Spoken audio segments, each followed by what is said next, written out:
اعوذ باللہ من الشیطان الرجیم بسم اللہ الرحمن الرحیم السلام علیکم ورحمۃ اللہ وبرکاتہ۔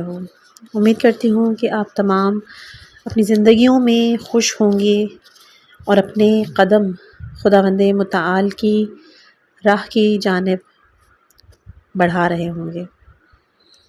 خداوند متعال سے دعا ہے کہ ہم تمام مسلمانوں کو اور جتنے بھی اس دنیا میں انسان ہیں ان کو نیک راہ کی طرف ہدایت فرما، آمین ثم آمین۔ جس کتاب کا میں مطالعہ کر رہی تھی اس کتاب کا نام ہے کہکشاں نیستی، ایک داستان ہے۔ امید کرتی ہوں کہ اس کے پچھلی جتنی بھی ویڈیوز ہیں وہ آپ کو پسند آئی ہوں گی۔ تو چلتے ہیں اس کے اگلے حصے کی طرف۔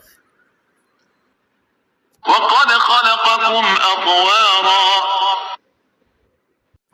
خداوند متعال سورہ نوح میں آیت نمبر 14 پہ فرما رہا ہے کہ جبکہ اسی نے تمہیں مختلف انداز میں پیدا کیا۔ تاریخ ہے 1911 سن، اور سید علی قاضی لکھتے ہیں کہ میں ابھی تک اپنی گمشدگی کی تلاش میں تھا، وہ گمشدہ کہ جسے اہل ماضی آسمان میں تلاش کرتے تھے۔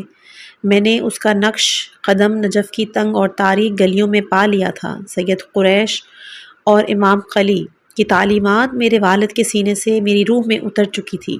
طاقت فرسا عبادتیں، قوی مجاہدتیں جو کہ سید مرتضیٰ کشمیری کی ہم نشینی سے حاصل ہوئیں، ان کے علاوہ شیخ محمد بہاری کے حکیمانہ ولولے نے میرے شجر حقیقت کی آبیاری کی۔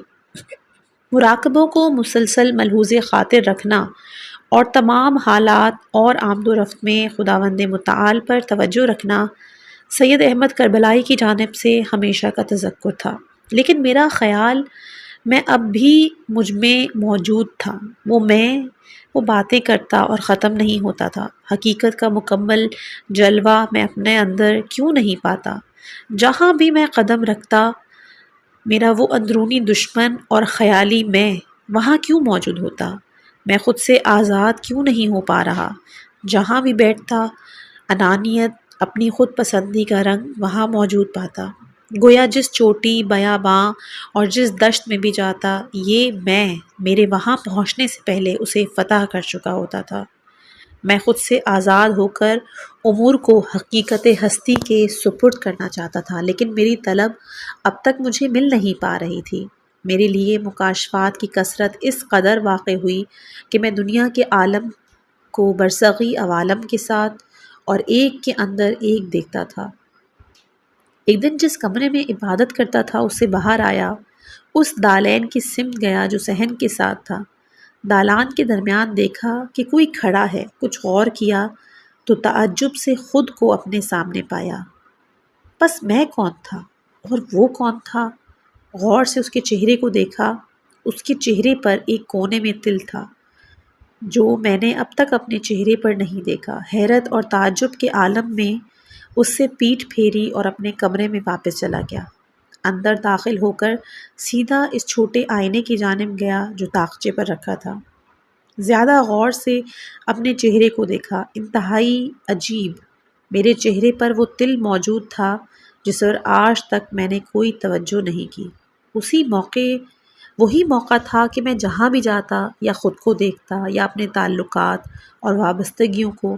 سید احمد کربلائی آہستہ آہستہ ملا حسین قلی ہمدانی کے دستورات میری جان کو تلقین کر رہے تھے۔ ان کے احکامات کی اساس اور بنیاد نفس کی مراقبت تھی۔ یہ مراقبہ خود وہ علم تھا جو کہ بزرگان نجف اور ملا حسین قلی ہمدانی اور ان کے استاد سید علی شوستری کی میراث تھا۔ انہوں نے ماہر شاگردوں کی مانند اہل بیت علیہم السلام کے الفاظ میں غور کر کے پا لیا تھا کہ سلطان حقیقت کی تجلی کے لیے نفس کی مراقبت ضروری ہے۔ نفس انسان وہ حقیقت ہے جس میں عالم کے تمام مراتب حاضر ہیں۔ دنیا وہ پست ترین درجہ ہے جہاں نفس حضور رکھتا ہے، اور چونکہ انسان دنیا کی جانب متوجہ ہے، اس کا بدن جو کہ دنیا پر تصرف کا اوزار ہے، غلط فہمی میں اسے اپنی اصلی حقیقت سمجھ لیتا ہے۔ دراصل انسان کے لیے مشکلات کا آغاز وہاں سے ہوتا ہے، ان کی تمام توجہ اپنے بدن کی جانب مبذول ہوتی ہے۔ انسان وہ حقیقت ہے جو مراتب ہستی میں جس درجے کو دیکھے خود کو وہاں موجود پاتا ہے، اور خلقت کے ہر مقام پر ایک دوسری شکل اور وہاں سے مناسبت رکھنے والے بدن کے ساتھ موجود ہے۔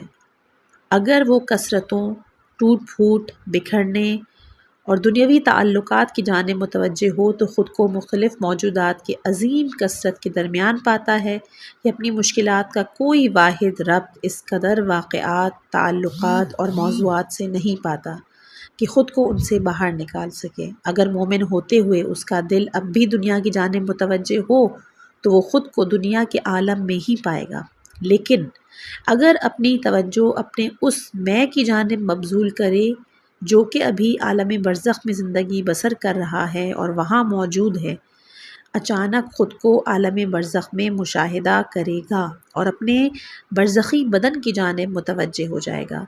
پھر وہ سرزمین برزخ میں آمد و رفت کر سکے گا کہ ساری دنیا اپنے پہاڑوں، سمندر، جنگل، آسمانوں، کہکشاؤں سمیت اس کے سامنے کسی صحرا میں پڑی انگوٹھی کی مانند ہے۔ دنیاوی بدن کی مانند برزخی بدن ڈھیر ہوئے بھاری دنیاوی مادے تک محدود نہیں ہیں، بلکہ وہ بدن ایسا ہے کہ اگر ارادہ کریں تو اس کے ساتھ پرواز کریں گے، یا پلک جھپکتے وہ راستے طے کر سکیں گے جنہیں دنیا کے حساب سے ہوائی جہاز لاکھوں سال میں طے کرتے ہیں۔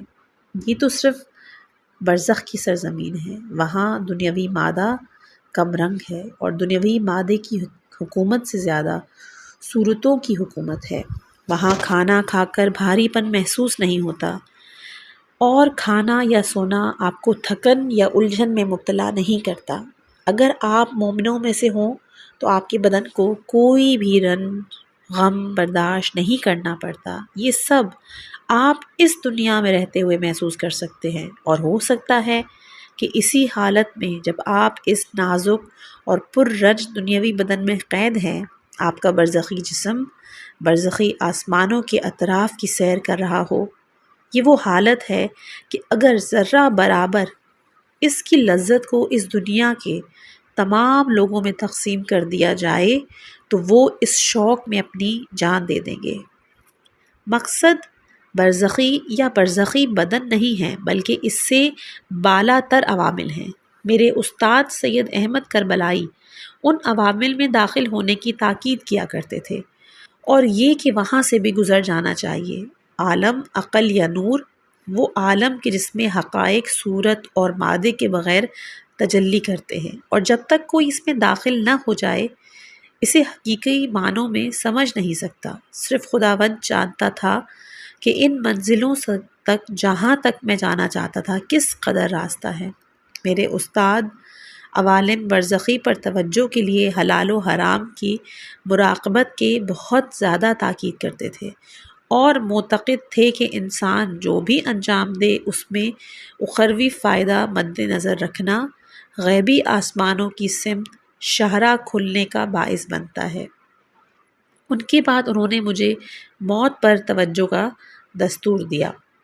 وہیں سے میرا گہرا اور ایک مسلسل رابطہ وادی السلام اور مومنین کی ارواح کے ساتھ برقرار ہوا۔ استاد کی نظر یہ تھی کہ سالک اس قدر موت پر توجہ دے کہ اس کے ہاتھوں انجام پانے والا ہر عمل گویا اس کا آخری عمل ہے، جسے اس دنیا میں انجام دینے کی اجازت اسے دی گئی۔ اسی لیے اس کی خاص تاکید تھی کہ میں قبرستان میں مردوں اور قبور کے ساتھ انس برقرار کروں، تاکہ موت کی یاد میرے صفحہ باطن پر نقش ہو جائے۔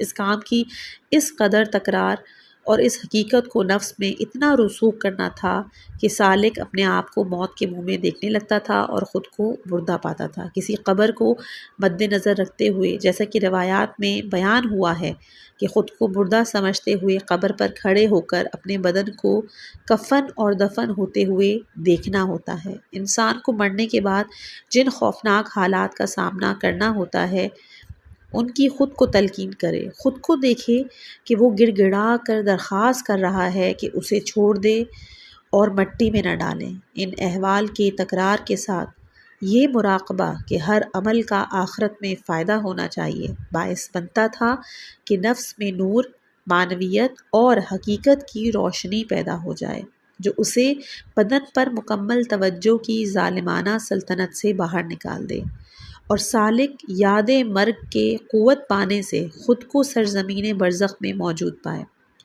علاوہ اس طویل راہ کو طے کرنے اور استاد سے معرفت النفس کے دستور اخذ کرنے کے لیے اسے چاہیے کہ وہ مسلسل اپنے احوال پر گہری نظر رکھے تاکہ خدا نخواستہ اس کی توجہ دوبارہ اس مادی بدن کے جانب مبذول نہ ہو، جس کی وجہ سے وہ ماورائی دنیا کے نفسانی عوامل سے غافل ہو جائے۔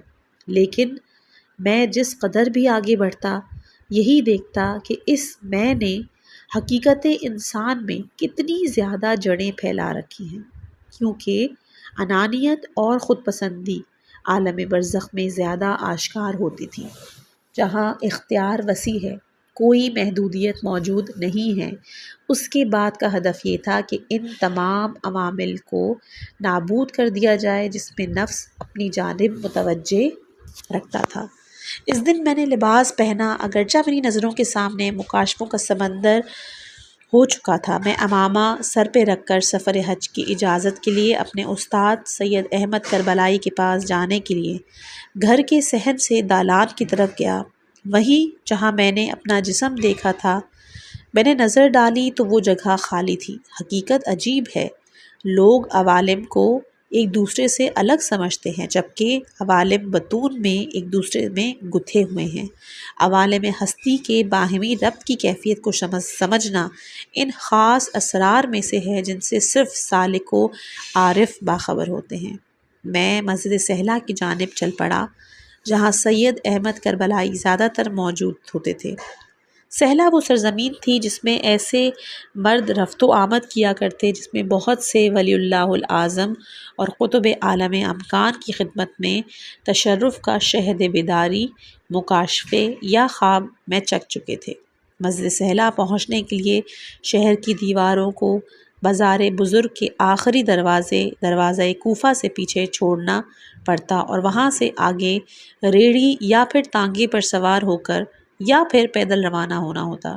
بہت سے علماء یہ راستہ پیدل طے کر کے سہلا اور مسجد کوفہ پہنچتے اور واپسی پر کسی سواری سے نجف جاتے تھے۔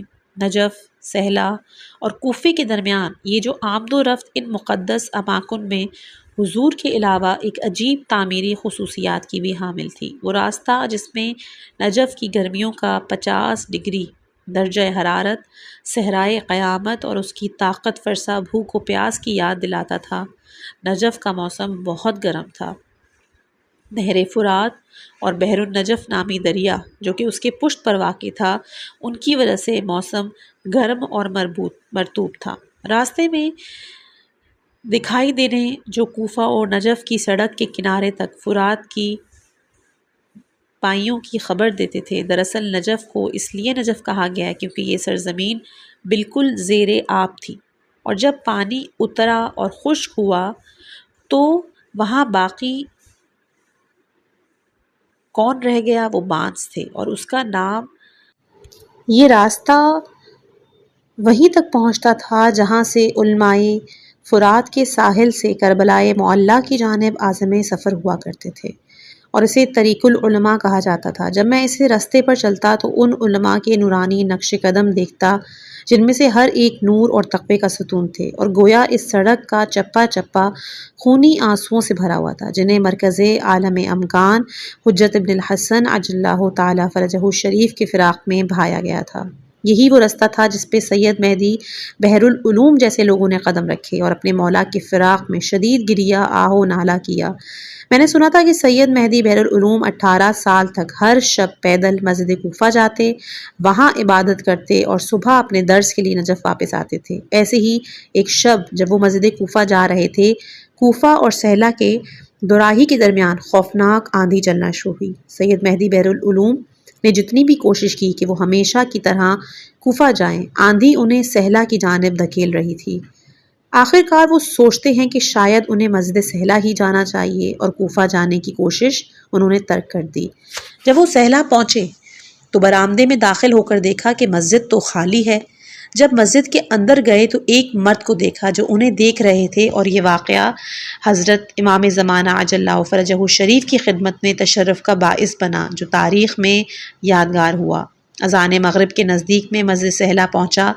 میں داخل ہوا اور مغرب اور عشاء کی نماز پڑھی۔ مسجد سہلا کے میں نے اعمال میں مصروف ہوا اور جب چاند اوپر آیا اس نے مسجد کی تاریک فضا کو کچھ روشن کر دیا تو میں نے دیکھا کہ کوئی آہستگی سے مسجد میں داخل ہوا ہے اور مقام حضرت ابراہیم کی جانب گیا۔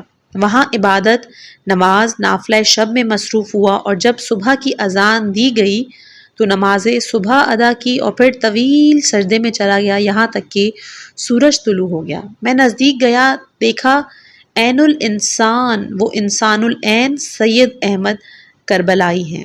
میں نے ان کی سجدگاہ پر نظر ڈالی تو معلوم ہوا کہ گریے کی شدت سے اس کی مٹی نرم پڑ چکی ہے۔ اس کے بعد وہ اٹھے، مسجد کے حجروں میں سے ایک کی جانب گئے، مسجد کے ایک خادم سے بات کرنے لگے۔ ان کے ہنسنے کی آواز اتنی تیز تھی کہ میں حیران رہ گیا۔ اس مرد کے قلبی احوال کیسے ہیں کہ اپنے خدا سے ایسے سوز کے عالم میں تھا اور لوگوں کے ساتھ ایسے پرجوش، با محبت، شوق طبع۔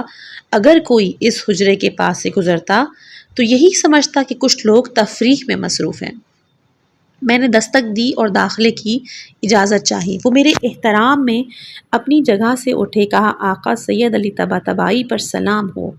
میں نے بھی احتراماً انہیں جواب دیا، سلام علیکم جناب سید۔ مسجد کے خدام نے دیکھا کہ ہماری محفل خصوصی ہے تو انہوں نے سید احمد سے اظہار ارادت کیا اور ہمیں تنہا چھوڑ دیا۔ سید احمد کے جن کے لبوں سے مسکراہٹ محو نہیں ہو رہی تھی، انہوں نے کہا سید جوان کس حال میں ہو؟ ان کے کلام کی مٹھاس سے میرا دل پرجوش ہو گیا اور کہا الحمدللہ جناب سید، خورشید عالم تاب کے ساتھ میرا حال اچھا ہے۔ سید احمد جو خادمان مسجد کے ساتھ ان کی کشادہ روئی اور ہنسی مذاق کے باعث میرے تعجب کو سمجھ چکے تھے، کچھ سوچتے ہوئے کہا کہ آقا سید علی، لوگوں کے ساتھ کشادہ روئی اور ہنسی کے ساتھ برتاؤ کرنا چاہیے، اپنے دل اور سینے کو ان کے سامنے کھول دینا چاہیے، ان سے ایسے ملیں جیسے ان سے دوری کے سوا دل میں کوئی اور غم نہ ہو، ان کے ساتھ تمام وجود سے دل میں موجود بھرپور محبت کے ساتھ اظہار مودت کرنا چاہیے۔ تمہارا یہ میل جول خدا کے حضور وقوف کے علاوہ ہے جو کہ اسرار اور پوشیدہ باتوں سے آگاہ ہے۔ میں نے اپنا سر اسبات میں ہلایا جبکہ اپنے پوچھے نہ گئے سوال کا جواب حاصل کر چکا تھا۔ تب میں نے کہا ایسا ہی ہے جناب سید۔ سید احمد نے مہربانی اور عاجزی سے کہا کہ آپ نے فقراء کو یاد کیا ہے، وہ بھی مسجد سہلا میں؟ میں نے اپنے لبوں پر آتی ہوئی مسکراہٹ کے ساتھ کہا کہ میں آپ کی خدمت میں جانے کی اجازت لینے آیا ہوں۔ انہوں نے کچھ گہری سانس لی اور کہا امور کی اجازت ولی اللہ الاعظم کے ہاتھ میں ہے، لیکن کس کام کی اجازت چاہیے؟ میں نے کہا بحمدللہ اور آپ کی اجازت سے میری بیگم کی رقم تبریز سے پہنچ گئی ہے اور ان کا اصرار ہے کہ ہم حج پر جائیں تاکہ انشاءاللہ حج تمتع ہماری گردن پر باقی نہ رہے۔ سید احمد بہت خوش ہوئے، کہا احسنت الحمدللہ، خدا نے روزی قرار دی ہے اور خود آپ کا میزبان ہے، میں سچے دل سے خوش ہوں، اور کہا کہ ہم نے ایک جماعت بھی اپنے ہمراہ لی ہے تاکہ وہ بھی اپنا حج ادا کر لیں۔ ایک عالم دین کی ذمہ داری بھی یہی ہے، اس سے بہتر کیا ہو سکتا ہے؟ میں نے کہا جی الحمدللہ۔ انہوں نے مجھ سے پوچھا کہ آپ کب روانہ ہوں گے؟ میں نے ان کو بتایا کہ شتربان اور اہل قافلہ سے ہم نے بات کی ہے، انہوں نے آئندہ ہفتے کا وعدہ کیا ہے انشاءاللہ۔ انہوں نے کہا خداوند آپ کا حافظ ہو۔ میں نے ان سے کہا کہ جناب سید، اگر اس سفر سے استفادے کے لیے کوئی وصیت ہے تو میں آپ کا ممنون ہوں، خاص طور پر آپ نے جو دستورات مرحمت فرمائے ہیں ان میں مصروف ہوں۔ آج میرے خیال میں تجلی نفس میرے لیے واقع ہوئی ہے، وہ ایسے کہ میں نے اپنے آپ کو خود سے باہر گھر کے صحن میں دیکھا۔ سید احمد نے اپنا سر جھکایا اور سامنے موجود چائے کی سینی میری طرف کھسکائی اور سوچ میں ڈوب گئے، اور کچھ دیر کے بعد کہا کہ آپ حج پہ جا رہے ہیں، روایت شبلی اور امام سجاد علیہم السلام کا ضرور مطالعہ کریں۔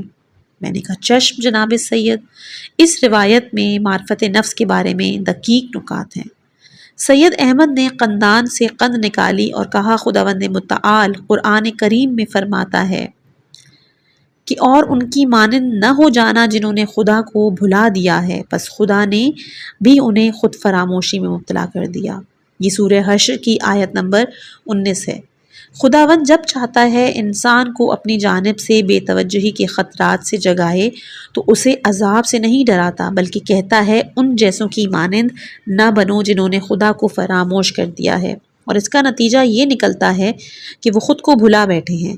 اس آیت سے یہ سمجھا جا سکتا ہے کہ انسان خود اور نفس کا مالک ہے، جس پر توجہ کی معرفت اللہ سے خاص نسبت ہے۔ ایک اور جگہ اشارہ فرماتا ہے کہ ان اللہ لا یحب کل مختال فخور، کہ خداوند خیال پر دراز اور متکبر انسان سے محبت نہیں کرتا۔ شاید اس خیال پردازی سے مراد وہی غیر اصیل یعنی میں ہو کہ جسے انسان اپنی حقیقت سمجھتا ہے۔ ان کے کلمات جو گرنے والے نورانی آبشار کی مانند تھے، میں اپنی جان کی گہرائی سے سن رہا تھا۔ پھر انہوں نے مزید کہا کہ خود کو دیکھنا انسان میں تجرد کی پہلی منزل ہے۔ اگر انسان ان توجیہات اور مراقبات کو جاری رکھے تو تجرد برزخی کے بعد کے عالم میں داخل ہو جائے گا اور وہاں خود کو نورانی شکل سے دیکھے گا۔ میں ان کی باتوں کی جانب متوجہ تھا اور جانتا تھا کہ استاد جب بات کے مرتبے کی خبر دیں تو اس کا مطلب ہے کہ اگر اپنی مجاہدت جاری رکھی تو اس نقطے تک پہنچ جاؤ گے۔ انہوں نے اپنی قند چائے میں ڈالی اور کہا کہ ان برزخی احوال میں ہو سکتا ہے کہ انسان کی توجہ اپنی میں پر اس قدر غالب ہو جائے کہ وہ کچھ عرصے تک اپنا بدن بھی بلا بیٹھے اور یہ نہ جانتا ہو کہ وہ کہاں ہے۔ انسان کی روح اور اس کی میں کی حقیقت کو اصالت حاصل ہے، اور در حقیقت یہ بدن صرف ایک وسیلہ ہے تاکہ وہ دنیا پر تصرف کر سکے، فائدہ اٹھا سکے۔ امیر المومنین علیہ السلام نے فرمایا کہ اپنی حقیقت میں پر توجہ، اسے پانا اور یہ فہم کی اصلیت اس میں کے ساتھ ہے، انسان کو زبان و مکان سے مجرد کر دیتے ہیں۔ ایسے مواقع پر بہت سے لوگوں کو طی العرض یا دوسروں کے افکاروں پر احاطہ ملتا ہے، لیکن جیسا کہ آپ بہتر سمجھتے ہیں یہ منزل نہیں ہے، یہ اس راہ کی ٹوفیاں ہیں۔ اہم یہ ہے کہ انسان جب خود کو عالم مثال یا برزخ میں پائے تو عالم عقل و روح کے لیے کمر ہمت باندھ لے، جو کہ بالا مراتب ہیں۔ میں ان کے کلمات کو بہت غور سے سن رہا تھا۔ پھر انہوں نے کہا کہ مجھے یاد آ رہا ہے کہ ایک دن کہیں آرام کر رہا تھا کہ اچانک کسی نے مجھے بیدار کیا اور کہا کہ اگر چاہتے ہو کہ نور اسفہدیہ یعنی تجلی نفس کی نور کو دیکھو تو اٹھ جاؤ۔ جب میں نے اپنی آنکھیں کھولی تو دیکھا کہ کسی حد و اندازے سے بڑھ کر ایک نور مشرق اور مغرب کو اپنی لپیٹ میں لے رکھا ہے۔ یہ وہی تجلی نفس کا مرحلہ ہے عالم عقل و روح میں، جیسے عالم برزخ میں تجلی نفس کبھی انسان کی مادی بدن کی صورت میں ظاہر ہوتا ہے، عالم عقل میں وہ نورانی شکل میں جلوہ گر ہوتا ہے۔ اس کے بعد ہی حقیقی سالکوں کی مجاہدت کا آغاز ہوتا ہے، وہ عوالم نفسانی سے خارج ہو جائیں اور عوالم توحیدی سے نزدیک ہونے اور ان میں داخلے کے لیے کمر ہمت باندھ لیں۔ انسان ابھی تک ان میں شامل ہے جن کے وجود میں شرک خفی باقی ہے۔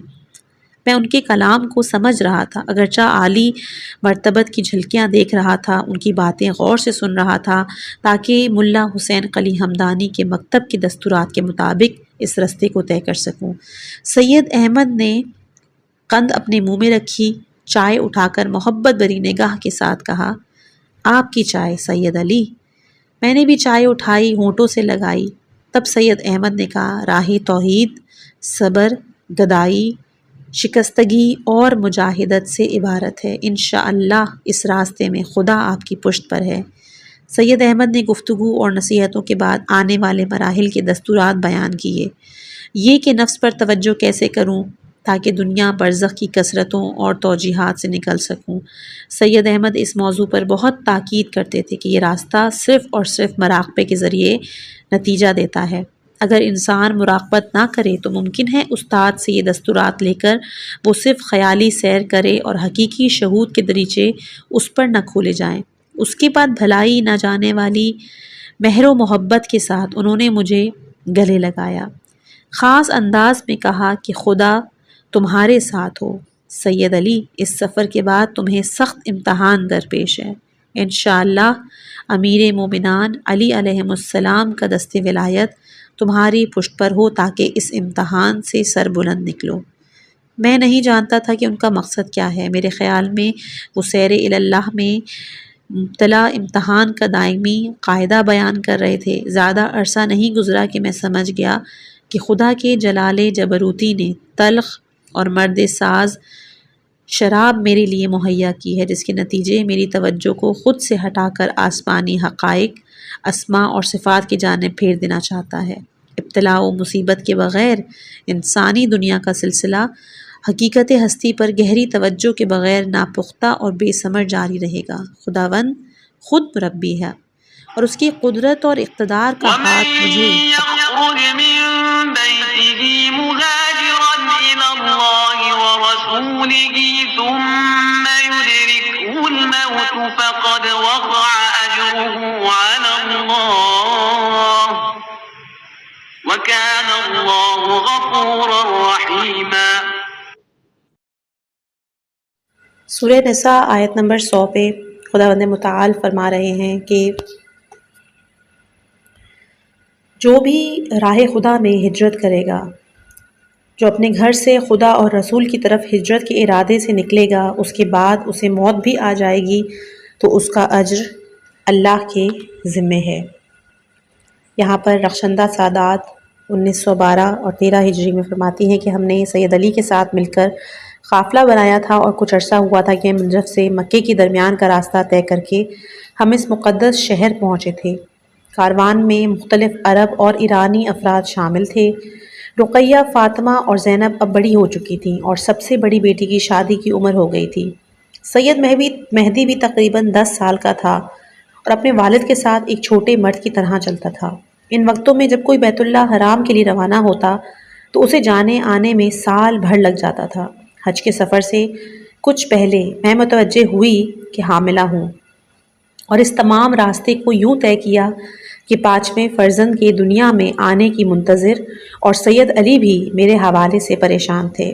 عراق اور سعودی عرب کی سرحد پر ہمارے قافلے کو داخلے کی اجازت نہیں مل رہی تھی، لیکن سید علی کا ذوق شاعری ایک مرتبہ پھر ہمارے کام آیا۔ اس وقت کی طرح جب عثمانی سرحدوں پر ہمارے کاروان کو داخل نہیں ہونے دیا جا رہا تھا اور سید علی نے حسن علی خان کروسی کی شان میں اشعار کہے جن میں زیارت اتباط کی مدح کی اور اس کے لیے بھجوایا، جس کی وجہ سے تبریزی تاجروں کا قافلہ عثمانی سرحدوں کو عبور کر سکا، اس بار بھی انہوں نے اشعار کہے جن کے باعث راستہ ہمارے لیے کھول دیا گیا۔ جب ہم مکہ پہنچے، مسجد الحرام میں داخل ہوئے تو وہ گھر دیکھا کہ جس کی طرف رخ کر کے ساری زندگی نماز پڑھی۔ دیوار کعبہ کو سیاہ رنگ پردوں سے چھپایا ہوا تھا اور لوگ اس کے گرد طواف کر رہے تھے۔ جب اس پر میری نظر پڑی تو میری وجود پر ایک عجیب سا احساس طاری ہو گیا۔ جب سے سید علی نے مجھے سمجھایا تھا کہ کعبے کی حقیقت امیر المومنین علی علیہ السلام کی ولایت ہے اور ہمیں مقام ولایت کے گرد طواف کرنا ہوتا ہے، میری نظر حج اور اس میں پوشیدہ تمام حقائق کے بارے میں تبدیل ہو گئی تھی۔ ہم مدینے گئے، شہر رسول صلی اللہ علیہ وآلہ وسلم کی زیارت کی، بقیع کے قبرستان اور بنی ہاشم کے کوچوں کے ساتھ جہاں تک ہو سکا اپنے قلبی رابطے کی گہرائی کو مستحکم کیا۔ جب میری نظریں مدینۃ الرسول کے در و دیوار پر پڑیں جن سے صدیقہ طاہرہ سلام اللہ علیہا کی مظلومیت کا غم چاروں طرف پھیلا ہوا تھا، تو میں نے محسوس کیا کہ یہ مناظر مجھے زندگی میں صرف اسی ایک بار نصیب ہوں گے۔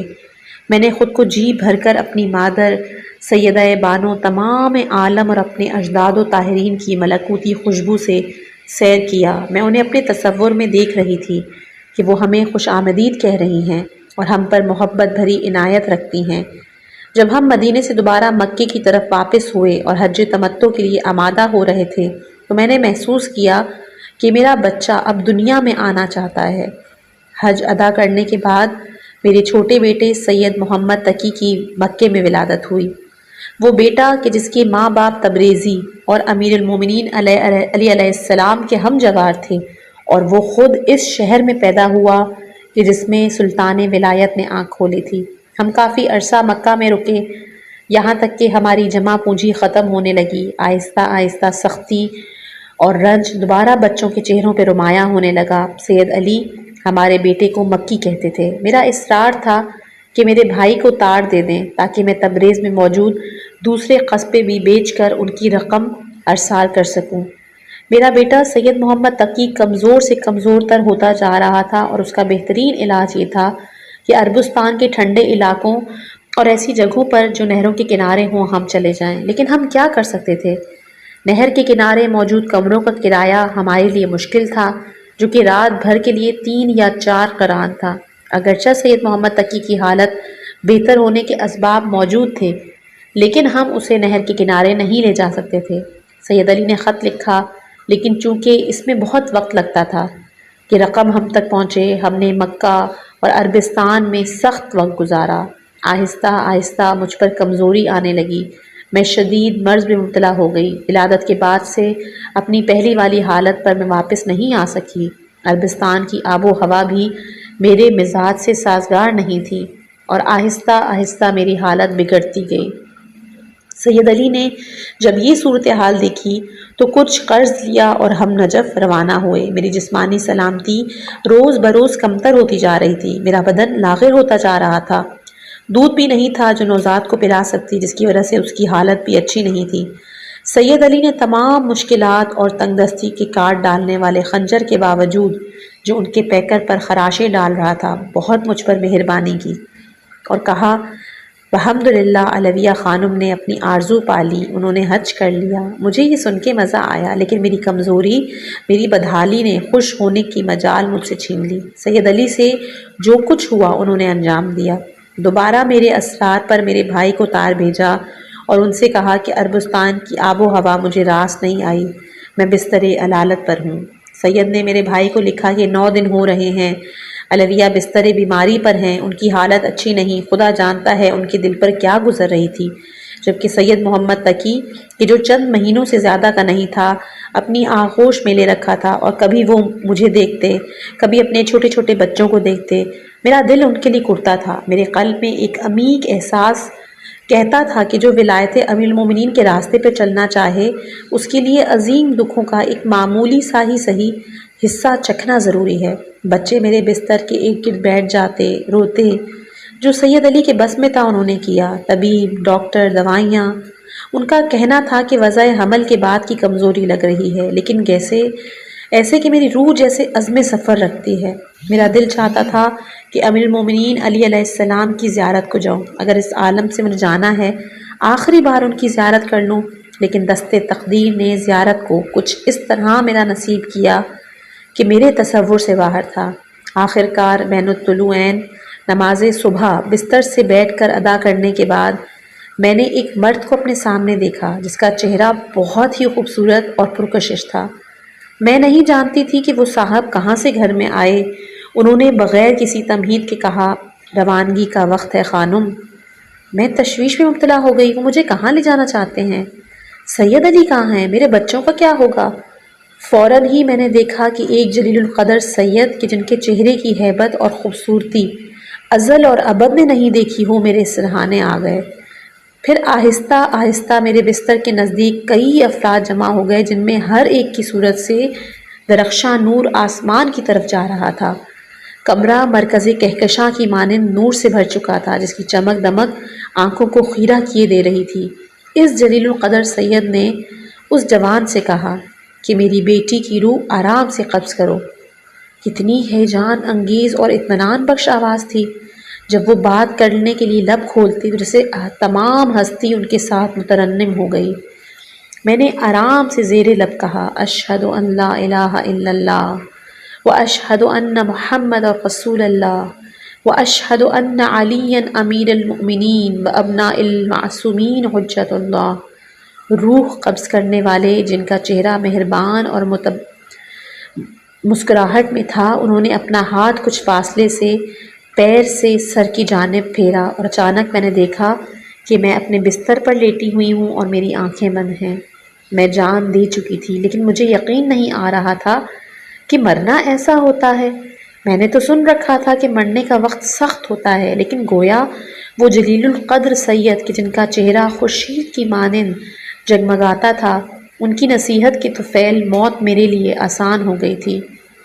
ان سید بزرگوار اور نورانی جمعیت کے لیے لبوں کی مسکراہٹ نے میری جان کو یوں فریفتہ کر دیا کہ اب میرے لیے اہم نہیں تھا کہ دنیا میں زندگی کی مہلت تمام ہو چکی ہے اب میں ان کے ساتھ رہنا چاہتی تھی، ان سے الگ نہیں ہونا چاہتی تھی۔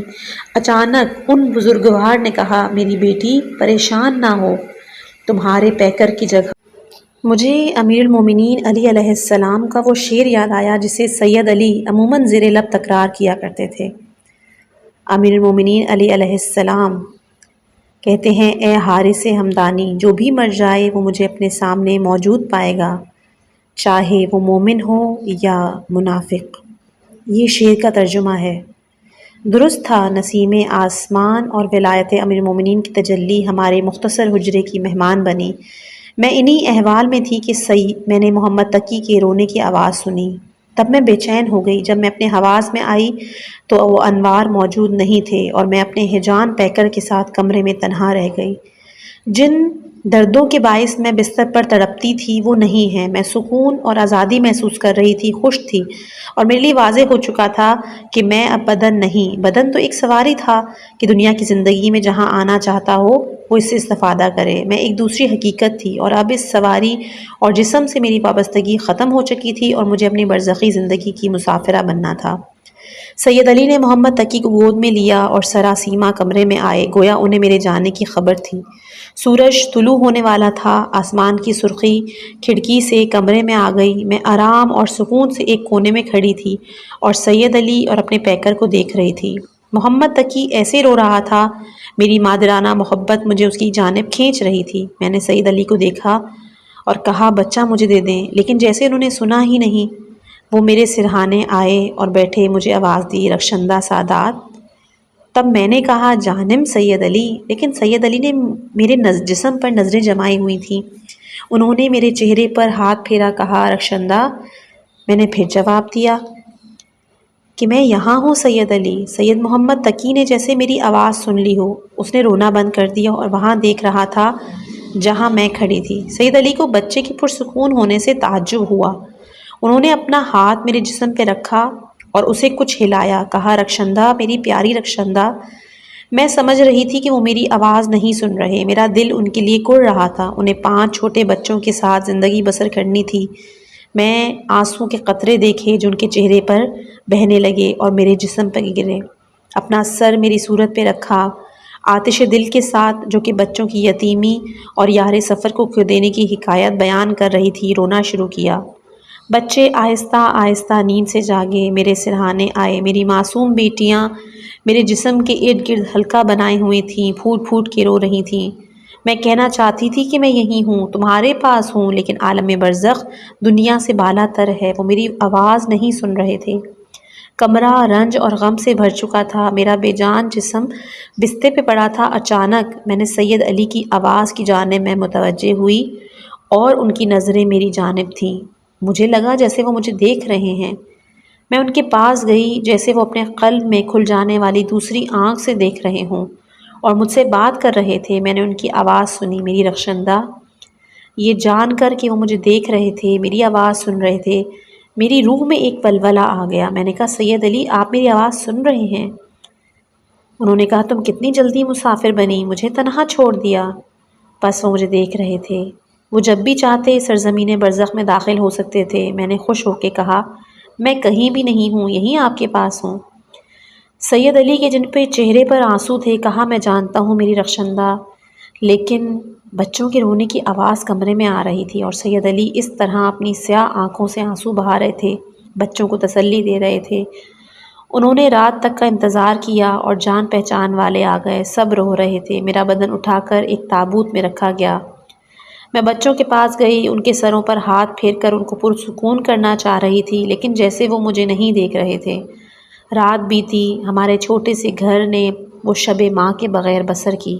صبح میرے پیکر کو غسل دیا اور میری تدفین کے لیے آمادہ کیا۔ میرا جسم تابوت میں تھا اور میں خود اپنے پیکر کے ساتھ لوگوں کے درمیان چل رہی تھی۔ میں لوگوں کو دیکھ کر کہتی کہ میں آپ لوگوں کے ساتھ ہوں، آپ رو کیوں رہے ہو؟ لیکن جیسے ان میں سے کسی کے پاس آنکھ اور کان نہیں تھے میرے وہاں ہونے کا محسوس کر سکیں۔ صرف سید علی کی آواز تھی جو کبھی کبھی سنائی دیتی، وہ لوگوں کے درمیان مجھ سے گفتگو کرتے۔ میں سمجھ رہی تھی کہ میرا پیکر دفن کرنے کے لیے وادی السلام لے جائیں گے، لیکن وہ میرا تابوت حرم کی طرف لے گئے۔ کیا میری آرزو پوری ہونے والی تھی؟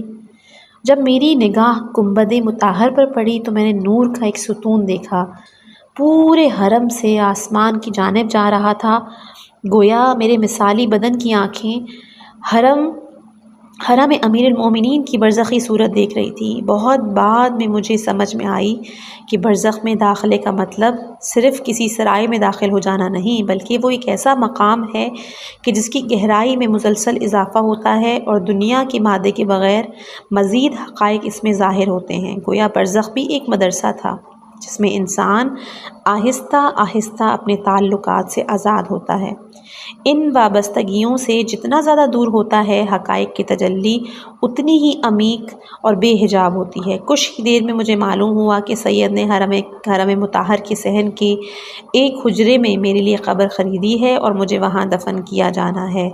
وہ مرنا کتنا باسعادت ہوگا کہ میرا جسم مولا اور ارواح مومنات کے ساتھ دفن کیا جائے۔ برزخ میں انسانوں کے توقف کی منزل ان کے جسم دفن ہونے کی جگہ سے مختلف ہوتے ہیں۔ اگر ان کی روح تابع ولایت اور اس پر عمل کرنے والی ہے تو مولا کے باطنی ہم جوار ہیں، اور اگر ان کے مقام کے منکر ہیں تو چاہے ان کا جسم برابر میں ہی کیوں نہ دفن ہو، وہ جہنمی ہیں اور وہ اسی میں چلے جائیں گے۔ بہرحال امیر المومنین کے دشمنوں اور غاصبوں اور ولایت کو رسول اللہ کے پہلو میں دفنایا گیا ہے۔ ہارون رشید کو امام رضا کے جوار میں ہے، لیکن برزخ وجود انسان کی سرزمین اور حقائق سے روبرو ہونے کی جگہ ہے جو اس نے دنیا میں خود اپنے ہاتھوں سے تراشا ہے۔ برزخ ہو، قیامت، بہشت ہو یا جہنم، انسان خود اپنے اعمال کا سامنا کرتا ہے۔ میں دنیا میں نور ولایت کی شیفتہ تھی، یہ ہم جواری میرے لیے توفیق اور مخصوص خاصیت کی حامل ہے۔ میرے نحیف بدن کو حجرے کے اندر لے گئے، قبر میں اتار کر مجھے تنہا چھوڑا۔ میں نے عمر بھر اپنا دل امیر المومنین کے پاس گروی رکھا تھا اور یہ جانتی تھی کہ وہ مجھے کبھی تنہا نہیں چھوڑیں گے۔ میں نے دنیا میں سالہ سال حرم کے قریب زندگی بسر کی۔ اس توفیق کا انجام یہ ہوا کہ میری بدن اور میرا روح جسمانی اور روحانی ہم جواری نصیب ہوئی۔ اس کے بعد میری ساری امید تھی کہ میں برزخی ملکوتی باغوں اور بہشت کی لامحدود سرزمین میں اپنی مادر فاطمہ زہرا کی ہم نشین بنوں۔ انہوں نے سچ کہا تھا، جس نے دنیا میں اپنا دل ان کے پاس گروی رکھا ہو، برزخ اور بعد کے عوامل میں اپنے اعمال کی وسعت اور محبت اور ولایت کی پابندی کی مناسبت سے وہ ان کا ہمسایہ ہوگا۔ میرا بدن قبر میں اتار دیا گیا، جبکہ میرے بچے اور سید علی کے آنسو مجھے رخصت کر رہے تھے۔ میرے دل کو اطمینان تھا کہ زیادہ وقت نہیں گزرے گا کہ ہم ملحق ہو جائیں گے۔ میں نے سکون سے اپنی آنکھیں بند کی اور اپنے برزخی سفر کا وَإِذَا ذُكِرَ اللَّهُ وَحْدَهُ اشْمَأَزَّتْ قُلُوبُ الَّذِينَ لَا يُؤْمِنُونَ بِالْآخِرَةِ وَإِذَا ذُكِرَ الَّذِينَ مِن دُونِهِ إِذَا هُمْ يَسْتَبْشِرُونَ۔ قرآن مجید میں سورہ زمر آیت نمبر 45 میں خداوند متعال بیان کرتا ہے کہ جب ان کے سامنے خدائے یکتا کا ذکر آتا ہے تو جن کا ایمان آخرت پر نہیں ہے ان کے دل متنفر ہو جاتے ہیں۔ اسماعیل تبریزی 1914 میں لکھتے ہیں کہ اس دن فقیہ کے درس خارج کے بعد جب طلباء چلے گئے تو سید احمد کربلائی نے غمگین بھرے لہجے میں کہا کہ آقا سید علی، میں دوبارہ آپ کو تسلیت پیش کرتا ہوں اور عرض ہے کہ انشاءاللہ خداوند آپ کو صبر عطا فرمائے۔ سید علی کے جنہوں نے سر جھکایا ہوا تھا بولے، جزاکم اللہ خیرن جناب سید۔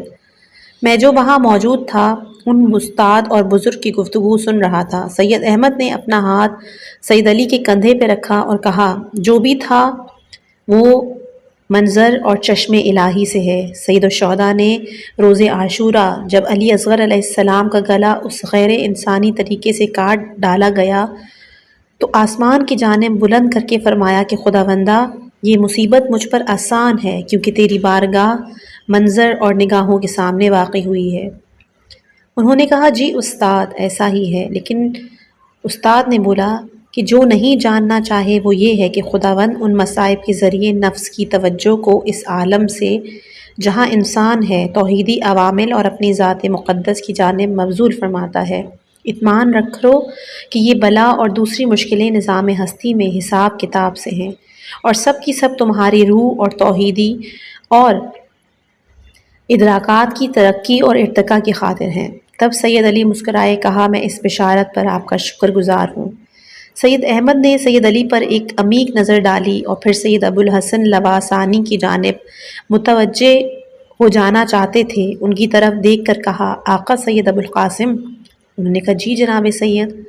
کہا اگر آپ مصروف نہ ہو تو بیٹھیں، مجھے آپ سے کام ہے۔ سید ابو القاسم نے اطاعت امر کی اور بیٹھ گئے۔ جب تنہائی ہو گئی تو سید احمد نے سید ابو القاسم سے بغیر کسی تمہید کے کہا لکھو۔ سید ابو القاسم اور سید علی غور سے سید احمد کو دیکھ رہے تھے۔ سید احمد نے دوبارہ درد کے ساتھ کہا آقا مرزا محمد تقی شیرازی کو لکھو۔ میں سوچ رہا تھا کہ سید احمد کیا کہنا چاہتے ہیں جو اس طرح کہہ رہے ہیں لکھو۔ سید ابو القاسم جو نہیں جانتے تھے کہ انہیں کیا لکھنا ہے، کہا چشم جناب سید، کیا لکھوں؟ سید احمد اچانک کسی چیز سے بہت پریشان تھے اور دباؤ کی شدت سے بے حال تھے۔ کہا آہ آہ، انہوں نے خود کہا ہے مسلم ہے مسلم۔ جب انہوں نے یہ جملے جن کا مطلب سمجھ میں نہیں آیا تھا ادا کیے تو ایسے منقلب ہوئے کہ حال سے بے حال ہو گئے اور لگتا تھا کہ اب زمین پر گر جائیں گے۔ اطراف کے لوگوں نے انہیں گھیر لیا، ان کی گرتی ہوئی حالت کو سہارا دیا۔ میں نے سوچا کہ شیخ محمد تقی شیرازی جو کہ اس دور کے بزرگ ترین فقہا میں سے ہیں، انہوں نے کیا انجام دیا ہوگا یا کیا کہا ہوگا کہ اس فقیہ اور عارف سالک اللہ کی حالت یوں دگرگوں ہو گئی، یا ان کے بارے میں کوئی تکلیف دہ بات کہی۔ ایسا نہیں ہو سکتا کیونکہ شیخ محمد تقی ایک عادل اور تقوی کے حامل شخص تھے۔ دوسری جانب سید احمد کربلائی بھی ایسے شخص نہیں تھے کہ اگر ان کے بارے میں کوئی غلط بات کہی جائے تو وہ پریشان ہو جائیں۔ ان پر اس قدر دباؤ، ان کا بے حال ہو جانا بعید تھا۔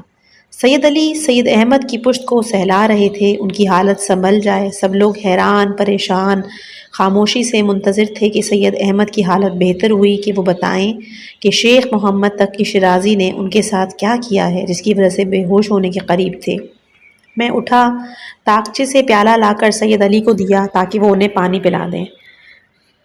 سید علی نے مٹی کے پیالے میں کچھ پانی ڈال کر سید احمد کو دیا اور کچھ دیر کے بعد ان کی حالت بہتر ہوئی تو انہوں نے ابو القاسم کو غور سے دیکھتے ہوئے کمزور سی آواز میں ماجرے سے پردہ اٹھایا۔ کہتے ہیں کچھ لوگ شیخ محمد تقی شیرازی کی خدمت میں گئے اور ان سے کہا کہ اگر موجودہ حالات میں آپ کو کچھ ہو جائے تو مرجعیت معطل ہو جائے گی، ایسے میں آپ کس کو تعارف کراتے ہیں تاکہ ہم ان سے رجوع کریں؟ تو انہوں نے جواب دیا کہ میں اس کے لیے سوائے سید احمد کربلائی کے اور کسی کو نہیں جانتا۔ جو لوگ بھی اس محضر سے حجرے میں جمع تھے وہ سب سید احمد کے تقوی اور اخلاص کو دیکھ کے حیران رہ گئے۔ بہت سے مجتہد مرجعیت کا خواب دیکھا کرتے تھے، لیکن سید احمد جو کہ توحید کی چوٹیوں کا پرندہ تھے، ان کی خواہشات اسماء صفات الہی میں فنا ہو چکی تھیں۔ انہوں نے گویا اپنا دامن دنیا کے تعلقات اور فضیلت خواہی سے مکمل طور پر جھاڑ لیا تھا۔ سید احمد نے کھنکار کر سید ابو القاسم سے کہا آقا سید ابو القاسم، آپ شیخ محمد تقی کو لکھیں۔ مرزا محمد تقی، آپ جو آج دنیا کے امور میں حکومت اور ریاست کے حامل ہیں، اگر دوبارہ ایسا کریں گے اور کسی کو مجھ سے رجوع کرنے کا کہیں گے تو قیامت میں اپنے جد رسول اللہ کے حضور کہ جب ہماری حکومت ہوگی میں آپ کی شکایت کروں گا اور میں آپ سے ناراض رہوں گا۔ سید ابو القاسم تیزی سے کاغذ پر قلم چلا رہے تھے، جبکہ ان کے چہرے سے واضح تھا کہ وہ سوچ رہے ہیں کہ تقوی اور پرہیزگاری کس حد تک ایک عارف کے دل کو فتح کر سکتی ہے۔ استاد کے محضر میں اس طرح کی غیر معمولی باتیں زیادہ پیش آتی تھیں۔ مجھے یاد آیا کچھ عرصہ قبل سید احمد کے کچھ ہمدرد تہران سے آئے اور چاہتے تھے کہ وہ توضیح المسائل تحریر کریں، لیکن استاد نے انہیں جواب دیا کہ اگر مجھے جہنم میں جانا ہو تو اس کے لیے پہلے ہی کافی بہانے ہیں، جبکہ اس زمانے میں اگر تہران سے کسی سے درخواست کی جاتی تو اس کی مرجعیت یقینی تھی۔ جب سید احمد کی بات پوری ہوئی، ان کا حال بہتر تھا، تو انہوں نے مجھ سے کہا شیخ اسماعیل اور اس جوان فلسفی کے کیا حالات ہیں؟ مجھے اس سوال کی توقع نہیں تھی۔ میں ہنسا اور کہا جناب سید، انہوں نے آپ کے چھٹے خط کے جواب میں 7واں خط لکھا ہے اور آپ کے جواب کے منتظر ہیں۔ وہ بھی مسکرائے اور کہا اس جوان کا مستقبل درخشاں ہے، لیکن آپ دیکھیں گے کہ بڑھاپے میں بھی فلسفی حضرات ہماری جان نہیں چھوڑتے۔ حاضرین محفل کے لبوں پر مسکراہٹ تھی جو عطار نیشا پوری کی 2 اشعار کے حوالے سے سید احمد اور شیخ محمد حسین کمپانی کے مابین ہونے والے خطوطوں سے آگاہ تھے۔ ہوا یہ تھا کہ عطار نیشاپوری کے دیوان سے 2 اشعار نے مجھے الجھا دیا تھا۔ میں ان کا مفہوم سمجھنا چاہتا تھا، اور اشعار تھے جس کی میں اردو میں ترجمہ پڑھ رہی ہوں کہ وہ ہمیشہ بادشاہ مطلق ہے، اپنے کمال کی عزت میں غرق ہے، جہاں وہ ہے وہاں اسے کسی جگہ کی ضرورت نہیں، جہاں وہ ہے وہاں تک عقل کی رسائی نہیں۔ میں نے یہ 2 اشعار لکھ کر آخوند خراسانی کو دیے اور ان سے جواب مانگا۔ انہوں نے اپنی نظر کے مطابق معنی بیان کیا۔ ان کا جواب میں نے شیخ محمد حسین کمپانی کو دیا، جو کہ فلسفے میں بے مثال مہارت کے حامل۔ انہوں نے بھی اس کا جواب تحریر کیا۔ وہ تحریر میں نے اپنے استاد سید احمد کربلائی کو دکھائی۔ انہوں نے شیخ محمد کمپانی کو جواب لکھا، یہاں تک کہ سلسلہ آگے بڑھ گیا، اور اب تک شیخ محمد حسین اور استاد کے درمیان میں 13 خطوط کا تبادلہ ہو چکا ہے۔ اب ہمیں سید احمد کے خط کا انتظار تھا۔ ان خطوط کا اصل موضوع حقیقت توحید اور عالم میں کثرات کا مفہوم تھا۔ شاید کہا جا سکے جامع مباحث، جس میں توحید کے بارے میں شیعہ عرفا کی شہودی نگاہ اور توحید کے فلسفیانہ ادراک کے فرق کو بخوبی دیکھا جا سکتا تھا۔ بعد میں نے انہیں جمع کیا اور شیخ محمد بہاری اور ملا حسین قلی حمدانی کے خطوط کے ساتھ آنے والوں کے سپرد کیا۔ شیخ محمد حسین کمپانی ایک جوان، نہایت ہی فعال ذہن کے حامل طالب علم تھے، اور اس کے خیال میں وہ کسی ایسے شخص کو نہیں جانتا تھا جو سید احمد کربلائی سے زیادہ فقیہ ہو، اگرچہ اس کی عمر سید احمد سے 29 سال کم تھی۔ وہ پوری شجاعت سے سید احمد سے پرجوش بحث کرتا تاکہ ثابت کرے کہ ان کی نظر اس بارے میں مخدوش ہے، لیکن سید احمد صبر اور تحمل کے ساتھ ایک مکمل مربی کے طور پر اس سے بحث کرتے تاکہ اس کے وجود میں توحید کی حقیقت کی رگو شے ایجاد کریں۔ بعد میں سید احمد کے شاگردوں میں سے ایک نے شیخ کو سید احمد کی باتوں پر قائل کیا۔ سید احمد کے استدلال اس قدر واضح کیا کہ شیخ محمد حسین نے انہیں قبول کر لیا۔ سید علی جو یہ سب دیکھ رہے تھے، سید احمد کی حالت اب پہلے سے بہتر تھی، تب انہوں نے کہا کہ جناب سید، کیا اہل مراقبہ و طریقہ حق کے سالکوں اور اولیاء معرفت کی عادت یہ نہیں کہ وہ اس طرح کی بحثوں میں مختصر جواب اور کبھی خاموشی سے کام لیتے تھے؟ پھر آپ نے اس حد تک جاری کیوں رکھا؟ میں نے سوچا کہ سید علی قاضی کو دیکھو، جس کی زوجہ ابھی دنیا سے رخصت ہوئی، لیکن ان کا ذہن علم اور سلوکی مسائل کی جانب متوجہ ہے۔ سید احمد نے اپنی داڑھی پر ہاتھ پھیرتے ہوئے کہا کہ بھئی، ان فلسفیوں کے گروہ نے اپنے ذہن میں ذہنی قواعد کی روح سے ایک خدا تراشا ہوا ہے، جس کی وہ پرستش کرتے ہیں، سجدہ کرتے ہیں، اور خدا حقیقی خدا نہیں، خارجی خدا نہیں، خیالی خدا ہے۔ میں نے سوچا کہ شاید اس جوان کے ذہن سے اس خدا کو نکال سکوں۔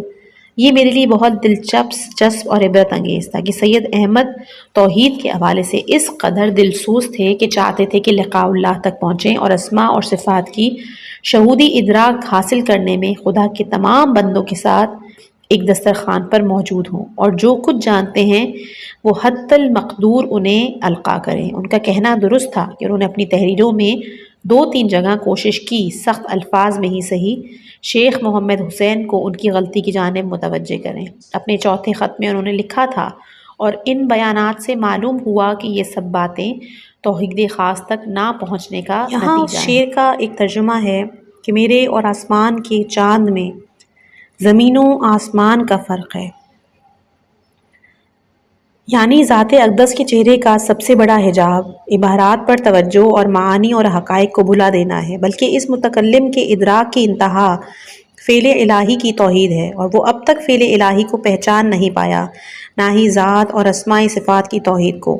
صاحبان علوم رسمی کی سب سے اہم بات یہ ہے کہ وہ دقیق عالی مفاہیم کے الفاظ کو ادا کرتے ہیں، لیکن ان کی روح ان سے بے خبر ہوتی ہے۔ لوری سنانا جانتے ہیں، لیکن خود انہیں نیند نہیں آتی، اور اپنی زلفیں یوں پریشان نہ کرو کہ کہیں میں برباد نہ ہو جاؤں۔ اہل حق کی بات کو سن کر نہ کہو کہ وہ غلط ہے، اے دلبر یہاں غلطی سخن شناس کی ہے۔ یہ تمام ان شعروں کا ترجمہ ہے۔ اسی خط کے آخر میں انہوں نے لکھا تھا کہ خدا کا ادراک عطا فرمائے، اگر اصلاحات کو سمجھنے کی توفیق بھی نصیب فرمائے تو کمال مرحمت ہوگی۔ اب چونکہ ان کے ارادوں میں غور و فکر کی توفیق نہیں تھی، نہ ہی ہم ان کے مقصد میں تفکر اور تصدیق یا تردید چاہتے تھے، یعنی اللہ ہمیں مفید علم اور صالح عمل کی توفیق عطا فرمائے۔ اسی طرح ایک شعر میں تھا کہ رسم علم صرف قیل و قال تک ہے، نہ اس سے کیفیت ملتی ہے نہ ہی حال، علم عاشقی کے سوا کوئی علم نہیں، باقی سب ابلیس شقی کی شیطنیت ہے۔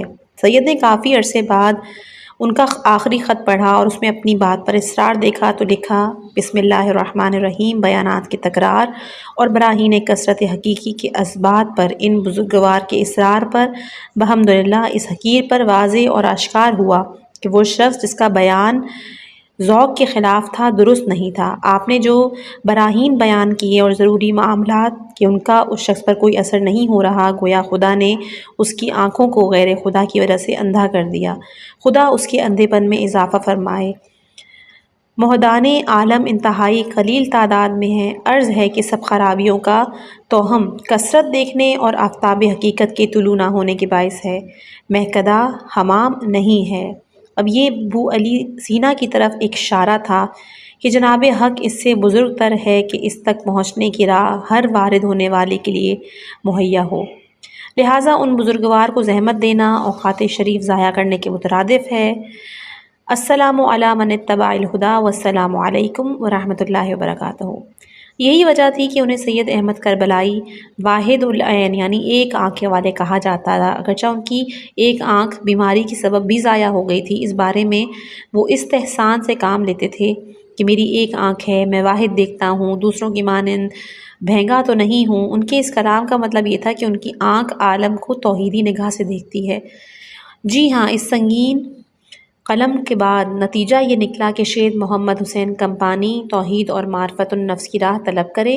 انہوں نے اپنی درخواست مرزا جواد ملکی تبریزی کے سامنے رکھی، جو کہ ملا حسین قلی ہمدانی کے بہترین شاگردوں میں سے تھے، اور مرزا جواد نے ایک خط میں، جو کہ بعد میں تاریخ عرفان کے اہم ترین خطوطوں میں سے ہے، وضاحت بیان کی۔ اس دن کی محفل جلد ختم ہوئی۔ سید، جو کہ پہلے ہی ضعیفی اور کمزوری ظاہر ہو رہی تھی، انہوں نے اس یادگار تنہائی کے دوران مکتب نجف کے آخری دستورات سید علی کی روح کو تلقین کیے تاکہ میدان عشق کی گیند ان کی زمین ہستی میں اپنی حرکت جاری رکھے۔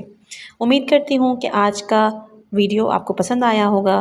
اپنی دعاؤں میں یاد رکھیے گا۔ ویڈیو بھی بہت لمبی ہو چکی ہے۔ امید کرتی ہوں کہ آپ کو یہ کاوش پسند آ رہی ہوگی۔ اگر کاوش پسند آ رہی ہے تو مجھے اپنے کمنٹ سے مطلع کیجیے گا۔ والسلام علیکم۔